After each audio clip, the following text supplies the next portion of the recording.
Welcome back to my channel and Medi Hub. So friend, हमारा जो topic चल रहा था शॉक, जिसके प्रीवियस वीडियो में मैंने आपको शॉक के डेफिनेशन के बारे में, उसके कॉज के बारे में एंड उसके टाइप्स के बारे में बताया था। आज का जो टॉपिक है उसमें हम आपको शॉक की पैथोफिजियोलॉजी एंड उसके स्टेजेस के बारे में डिस्कस करेंगे। तो चलिए हम अपना टॉपिक स्टार्ट करते हैं। तो पहले हम कंटिन्यू करेंगे पैथोफिजियोलॉजी को।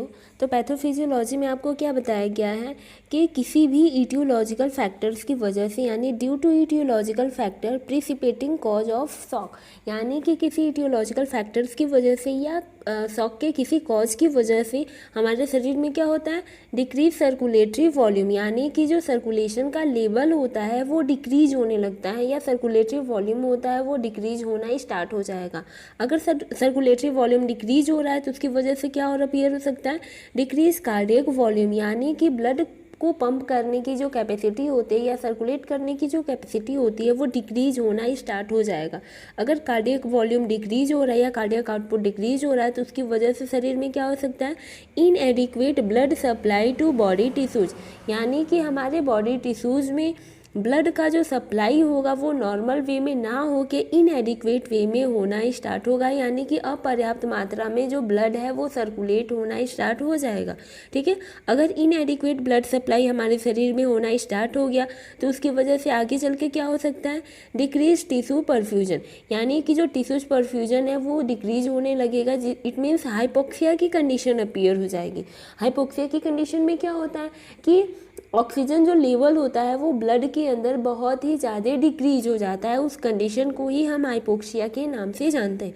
अगर हाइपोक्सिया की कंडीशन डेवलप हो गई, ब्लड में ऑक्सीजन की कमी हो गई तो उसकी वजह से क्या अपीयर हो सकता है, शॉक, यानी कि शॉक जैसी कंडीशन डेवलप हो सकती है। अगर ये जो शॉक अपीयर हो गया, इसे हम टाइम पे ट्रीट नहीं करते, यानी नेक्स्ट वन क्या है इसके बाद, if persist treatment not given timely, यानी कि अगर हम इसे मतलब टाइमली ट्रीटमेंट प्रोवाइड नहीं करते, पर्सन को अनट्रीटेड रखते तो उसकी वजह से आगे चल के क्या हो सकता है कि टिश्यू डेथ ऑकर्स, यानी कि जो भी सेल एंड टिश्यूज होते हैं वो डेथ करने लगेंगे और एंड में क्या होगा, पर्सन की भी डेथ हो जाती है।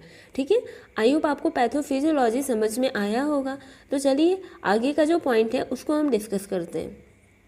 नेक्स्ट है इसके बाद स्टेजेज ऑफ शॉक। जो शॉक है इसके मेनली 4 स्टेजेज होते हैं। फर्स्ट है इनिशियल स्टेज, सेकंड है कंपनसेटरी स्टेज एंड थर्ड है प्रोग्रेसिव स्टेज, लास्ट है इरिवर्सिबल स्टेज, जिसमें मैं आपको पहले बताऊंगी इनिशियल स्टेज के बारे में। तो इनिशियल स्टेज के अंदर आपको क्या बताया गया है कि इन this stage beginning of shock occurs in which hypoperfusion state start and oxygen level decreases in the body tissues, यानी कि इस कंडीशन में क्या होता है कि जो हार्ट है, यानी हार्ट के अंदर अगर शॉक की कंडीशन बिगिन कर रही है, स्टार्ट हो रही है, बिगनिंग या इनिशियल का मतलब क्या होता है, प्रारंभिक अवस्था, या जो शॉक की कंडीशन है वो अभी प्रारंभ हो रही है, तो उस दौरान क्या होगा, हाइपोपरफ्यूजन होना स्टार्ट हो जाएगा। अगर हाइपोपरफ्यूजन होना स्टार्ट हो रहा है तो हमारे शरीर में क्या होगा, ऑक्सीजन लेवल डिक्रीज होगा। ठीक है, ऑक्सीजन लेवल डिक्रीज होने की वजह से जो भी बॉडी टिश्यूज हैं वहाँ तक ऑक्सीजन नहीं पहुँच पाएगा, जिसकी वजह से उनके अंदर डेथ जैसी कंडीशन भी डेवलप हो जाती है। ठीक है, लेकिन अगर इनिशियल स्टेज के दौरान पर्सन अगर समय पे अपना ट्रीटमेंट करवा लेता है, ठीक है, अपने नीड के अकॉर्डिंग ट्रीटमेंट उसे मिल जाता है, तो वो इनिशियल स्टेज के दौरान ही परमानेंट वे में क्योर हो जाता है। ठीक है, नेक्स्ट वन है इसके बाद कंपनसेटरी स्टेज, यानी सेकेंड इसका स्टेज क्या है, कंपनसेटरी स्टेज। कंपनसेटरी का मतलब क्या होता है या कंपनसेशन का मतलब क्या होता है, क्षतिपूर्ति करना। ठीक है, यानी कि इसमें जो हार्ट का काम क्या होता है, means in this stage body try to maintain fluid and oxygen volume in the body, यानी कि इस दौरान हार्ट क्या करेगा कि हमारे बॉडी में जो भी बॉडी फ्लूइड लॉस हो रहा है या ऑक्सीजन का वॉल्यूम डिक्रीज हो रहा है तो उसको वो कंपनसेट करने का काम करेगा या मेंटेन करने का काम करेगा। ठीक है, अब बात आती है कि वो बॉडी फ्लूइड को या ऑक्सीजन के वॉल्यूम को मेंटेन किस तरीके से करेगा, तो ये 2 तरीके से करता है मेंटेन। पहला है इसमें कि respiratory rate increases to maintain oxygen level, यानी कि जब हार्ट अगर मेंटेन करना चाह रहा है फ्लूइड वॉल्यूम को या ऑक्सीजन वॉल्यूम को हो तो उस दौरान वो क्या करेगा, जो रिस्पायरेटरी रेट है उसको इंक्रीज़ करना स्टार्ट करेगा। अगर रिस्पायरेटरी रेट इंक्रीज होगा तो उसकी वजह से ऑक्सीजन लेवल बढ़ेगा, यानी ऑक्सीजन लेवल इंक्रीज करना स्टार्ट हो जाएगा। तो जो हमारे टिश्यूज़ के अंदर हाइपोपरफ्यूजन हो रहा था या परफ्यूजन जैसी कंडीशन डेवलप हो रही थी वो डिक्रीज हो जाएगी। मीन्स जो हमारे टिश्यूज़ हैं या जो ऑर्गन है उसको सफिशिएंट अमाउंट में ऑक्सीजन मिलना स्टार्ट हो जाएगा। ठीक है, साथ ही साथ अगर blood pressure and heart rate बहुत ही ज़्यादा इंक्रीज़ किया जाए, ठीक है, यानी हार्ट अगर अपना ब्लड का प्रेशर या हार्ट रेट को इंक्रीज़ करने लगेगा तो उसकी वजह से क्या होगा, मेंटेन कार्डियक आउटपुट, यानी कि ब्लड प्रेशर और हार्ट रेट इंक्रीज होने की वजह से क्या होगा कि जो कार्डियक आउटपुट है वो भी मेंटेन हो जाएगा। इट मीन जो सर्कुलेशन का लेवल है वो फिर से नॉर्मल वे में हो जाएगा। ठीक है, next point, blood supply is reduce to kidney to prevent fluid loss and increase retention. ठीक है, यानी कि इसमें अगर क्या बताया गया आपको कि कंपनसेशन की कंडीशन अगर डेवलप हो गई, वो स्टार्ट हो गई, तो उस दौरान अगर जो ब्लड सप्लाई है वो किडनी में रिड्यूस हो जाए, कम हो जाए, तो उसकी वजह से क्या होगा कि जो फ्लूइड का लॉसमेंट हो रहा है वो उससे हम क्या कर सकेंगे, हार्ट को प्रिवेंट कर सकेंगे या जो अदर बॉडी पार्ट है उसको प्रिवेंट कर सकेंगे। साथ ही साथ फ्लूइड की जो लेवल है उसको भी हम इंक्रीज कर सकेंगे। मीन्स कहने का मतलब ये है कि अगर कंपनसेशन का लेवल स्टार्ट हो गया तो उसकी वजह से क्या होगा, ज़्यादा से ज़्यादा जो ब्लड है वो हार्ट तक जाएगा। ठीक है, हार्ट तक जाएगा तो उसकी वजह से क्या होगा, कार्डियक आउटपुट जो है वो इंक्रीज करेगा। अगर कार्डियक आउटपुट इंक्रीज कर रहा है तो जो सर्कुलेशन का लेवल है वो फिर से नॉर्मल वे में या सफिशिएंट अमाउंट में होने लगेगा। बट इसके साथ साथ जो अदर ऑर्गन्स है लाइक किडनी हो गया या स्टमक हो गया, उसमें ब्लड की कमी होना स्टार्ट हो जाएगा। ऐसा क्यों होता है, क्योंकि अगर ब्लड की कमी किडनी के अंदर होगी तो उसकी वजह से फ्लूइड का लॉस जो होता है वो डिक्रीज हो जाएगा।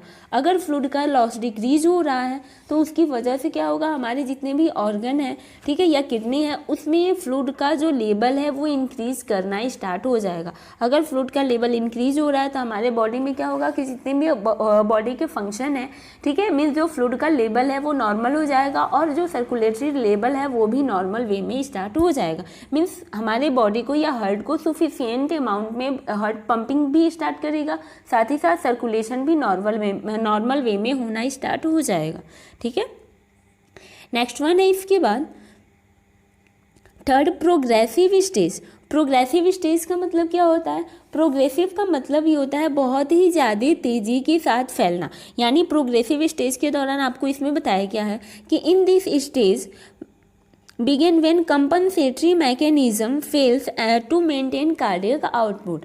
ठीक है, यानी कि इसमें जो प्रोग्रेसिव स्टेज के दौरान क्या होता है कि जितने भी कंपनसेटरी मैकेनिज्म्स होते हैं, यानी जो कि मैंने अभी आपको कंपनसेटरी स्टेज में बताया कि जो भी कंपनसेटरी मैकेनिज्म्स होते हैं अगर वो फेल हो गए, ठीक है, या जो कार्डियक आउटपुट है वो प्रॉपर वे में मेंटेन नहीं हो पाया, तो उसकी वजह से आगे चल के इस स्टेज के दौरान क्या हो सकता है। तो फर्स्ट पॉइंट में इसमें आपको बताया गया है कि tissue become hypoxic with leads to acidosis, यानी कि जो टिश्यूज़ है वो बहुत ही ज़्यादा हाइपोक्सिक हो जाएंगे, हाइपोक्सिया की कंडीशन उसमें डेवलप हो जाएगी, ऑक्सीजन का लेवल डिक्रीज हो जाएगा। उसकी वजह से क्या हो सकता है, एसिडोसिस की कंडीशन लीड्स हो सकती है, स्टार्ट हो सकती है। एसिडोसिस की वे में क्या होता है कि बॉडी के अंदर जो कार्बन डाइऑक्साइड का लेवल है वो इंक्रीज करेगा और जो ऑक्सीजन का लेवल है वो डिक्रीज हो जाता है। इट मीन्स अगर एसिडोसिस की कंडीशन डेवलप हो रही है, टिश्यूज में बहुत ही ज़्यादा हाइपोक्सिया की कंडीशन डेवलप होगी, तो एसिडोसिस की कंडीशन में क्या होना स्टार्ट हो जाएगा, ऑक्सीजन का लेवल हमारे शरीर में डिक्रीज हो जाएगा और कार्बन डाइऑक्साइड का लेवल इंक्रीज होना स्टार्ट हो जाएगा। ठीक है, अगर एसिडोसिस स्टार्ट हो गया तो उसकी वजह से क्या होता है, यानी acidosis and hypoxia condition cause vasodilation and loss of fluid, यानी कि एसिडोसिस और हाइपोक्सिया की कंडीशन डेवलप होने की वजह से क्या हो सकता है, वैसोडाइलेशन होना स्टार्ट हो जाएगा और जो फ्लूइड का लॉसमेंट है वो भी स्टार्ट हो जाएगा। ठीक है, जिसकी वजह से और क्या हो सकता है, अगर बहुत ही ज़्यादा एसिडोसिस या हाइपोक्सिया की कंडीशन हो गई, वैसोडाइलेशन भी हो गया, फ्लूइड लॉस भी हो गया, उसकी वजह से आगे चल के क्या हो सकता है कि जो ब्लड है, यानी कि blood viscosity also increases causing decrease blood supply to vital organs. यानी ब्लड वैस्कोसिटी का मतलब क्या होता है, वैस्कोसिटी का मतलब होता है ब्लड का बहुत ही ज़्यादा थिक होना या गाढ़ा होना, ठीक है। यानी जो ब्लड है वो बहुत ही ज़्यादा थिक होने लगेगा, जिसकी वजह से जो ब्लड सप्लाई है वो डिक्रीज हो जाएगी और हमारे जितने भी वाइटल ऑर्गन्स हैं वहाँ तक ब्लड सप्लाई नहीं हो पाता, ठीक है। नेक्स्ट क्या है इसके बाद, नेक्स्ट पढ़ेंगे इसके बाद हम fourth irreversible stage. Irreversible stage के दौरान क्या होता है, इरिवर्सिबल का मतलब होता है अपरिवर्तनीय, ठीक है। यानी कि इस कंडीशन में क्या होगा, at this stage vital organs have failed and shocked can no longer be reversed. यानी कि इस कंडीशन में जो भी वाइटल ऑर्गन्स होते हैं वो बहुत ही ज़्यादा फेल्ड हो जाते हैं, यानी कि बहुत ही ज़्यादा उनका जो फंक्शन है वो लॉस हो जाता है और जो शॉक है वो आप लंबे समय तक रिवर्स नहीं कर पाओगे, यानी कि उस पर्सन को हम पहले की अवस्था में नहीं ला पाते, ठीक है। इसकी वजह से और क्या क्या हो सकता है कि at the condition progress respiratory and circulatory failure occurs which result in brain damage and cell death. यानी कि इस कंडीशन की वजह से क्या हो सकता है कि रिस्पायरेटरी एंड सर्कुलेटरी फेलियर होना स्टार्ट हो जाएगा।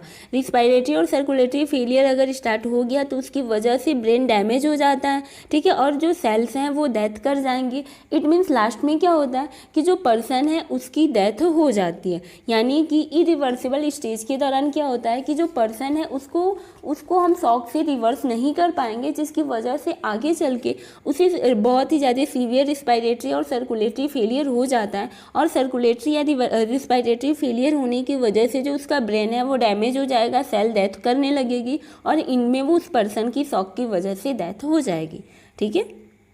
आई होप आपको वीडियो समझ में आ गया होगा। आगे के जितने भी पॉइंट्स हैं उसको हम अपने थर्ड पार्ट के वीडियो में कंटिन्यू करेंगे। इसके लिए आप हमारे चैनल के साथ बने रहें। हमारा जो चैनल है प्लीज़ इसको सब्सक्राइब कर दीजिए। जो वीडियो चाहे उसको लाइक करिए, कमेंट करिए, शेयर करिए। Thank you.